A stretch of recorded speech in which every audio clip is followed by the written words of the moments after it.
Hi guys! Welcome to Gerald Graphics Adobe Photoshop tutorial. So for today, ang topic natin all about text. So ano ba yung iba't ibang kinds ng fonts and paano ba natin siya gagamitin para mapaganda yung project natin? So what are the best practices? So tara, let's do this!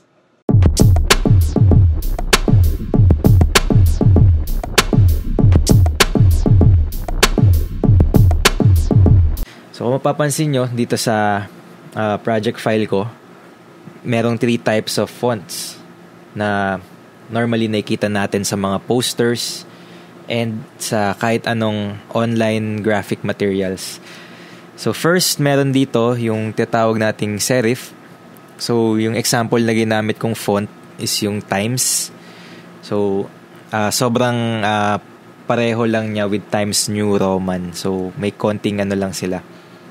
Difference siguro dun sa mga niya, mga paa niya and yung mga edge niya. Pero basically parang Times New Roman din siya. Pero ito, ginamit natin dito is yung Times. So next one is yung sans serif. So ginamit ko naman yung Arial na naka-bold. So yan yung example ng sans serif. And then lastly is yung script. So, I have a font here named Barceloni. So, ayan. Type siya ng script font. So, ano ba yung pinagkaiba ng serif sa sans serif and sa script? By the way, marami pang ibang types ng font. Pero yung gagamitin natin for today is itong 3 lang muna. So, ayun. Ano bang pinagkaiba nila? So, kung mapapansin natin, si serif, meron siyang mga paa. Ayan, so makita natin yung Times, di ba? Meron siyang mga nakausli na extra detail dun sa fonts niya. Compared kay sans serif, diretso lang. So, plain lang siya. Wala siyang, kumbaga walang arte si sans serif. Then si script naman, kung mapapansin nyo, para siyang handwritten yung style ng font na to. So, ano ba yung mga use nitong types ng font na to? Saan ba siya usually ginagamit? So, si serif, papansin natin, ginagamit siya sa title ng magazines or sa mga letters, di ba? Parang mas siya tignan, mas classic siya tignan. And then si serif naman, ginagamit siya for the body ng letter din. Ito naman, mas modernized. So, mas madali din siyang basahin compared kay serif. And then si script, ginagamit din siya sa letter kapag ka naman yung letter natin gusto natin medyo artsy or medyo may aesthetic feel siya, di ba? So, and mas more natural, kumbaga mas nandun yung feel na handwritten talaga. So, doon natin ginagamit yung script. And also sa titles din ng event natin or ng posters natin, gumagamit din tayo ng script. So, do's and don'ts. Ano ba yung mga kailangan nating i-observe kapag gumagamit tayo ng mga fonts? Number 1, sige, unahin natin si script.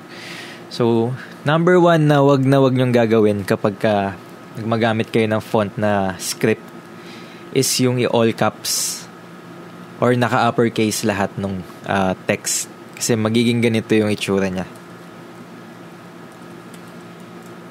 Diba? So, hindi siya ganun ka-nice tignan and hindi rin siya ganun ka-readable. So, hindi intended yung script font for uppercase. So, talaga lang siya. Sa simula lang kayo gagamit ng capital letter. Yun. So, tandaan nyo yun pag sa script, never do all uppercase. Unless, yun yung trip nyo. Pero, hindi talaga siya magandang tignan. So, next.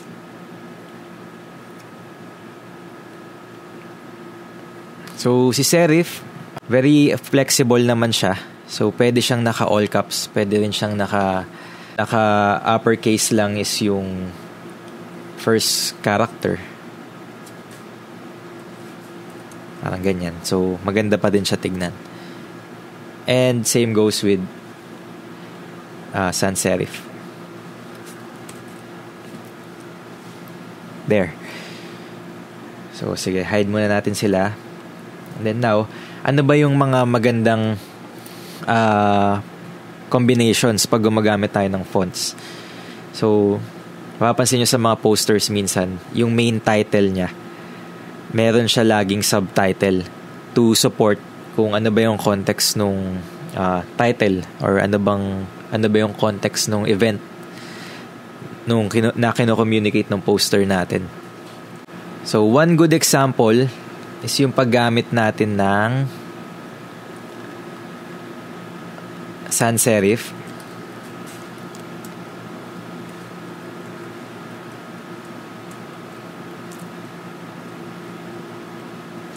Jarel Graphics. Yan. Sans serif as the subtitle. And so, lilitan ko lang siya. And then, yung pinaka-title natin, try natin gumamit ng script. Yan. So, let's say, Photoshop tutorial. Yan. So, yan yung main title natin and then yung subtitle natin, Jarel Graphics. So, di ba? Ang ganda yan tignan. So, para siyang logo. Pero kung gagamitin din natin sa baba is script din.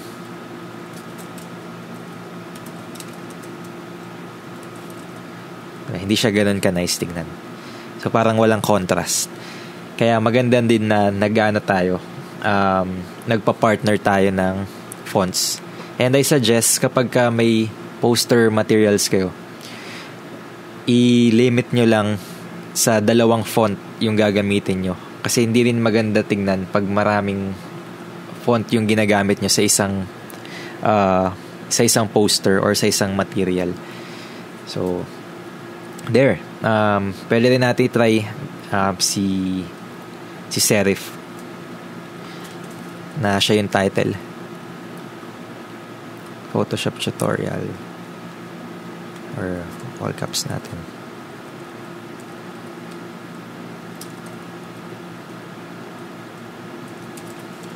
Yan. Pag masyado mahaba, pwede nyo i-two lines. Yan. Then sa baba, Jarel Graphics.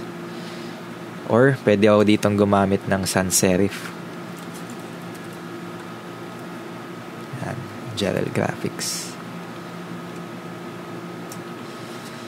So that's all for today. I hope marami kayong natutunan sa topic natin about text. So I hope to see you again guys on our next episode. Ang i-discuss naman natin is about clipping mask. So para saan ba yung clipping mask? At paano natin siya ma-apply sa ating mga artworks? See you! Bye-bye!